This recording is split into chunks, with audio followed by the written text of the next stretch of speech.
भोजपुरी के सुपरस्टार खेसारी लाल यादव और काजल Raghwani starrer film litti chokha सिनेमाघरों में कब रिलीज होगी, ये जानने के लिए उनके फैंस काफ़ी ज़्यादा उत्सुक हैं।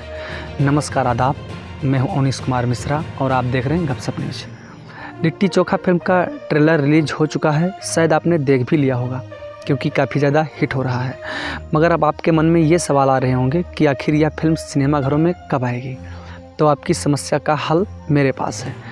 लिट्टी चोखा फिल्म में खेसारी, काजल के अलावा मनोज टाइगर, संजय महानंद जैसे सरीखे कलाकार नज़र आ रहे हैं, तो लोगों के अंदर रिलीज डेट जानने की उत्सुकता तो होगी ही।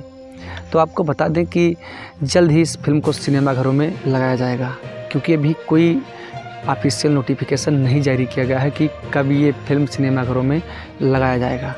तब तक केवल आप इंतज़ार करें, अगर आप खेसारी लाल यादव के सच्चे फैन हैं। धन्यवाद।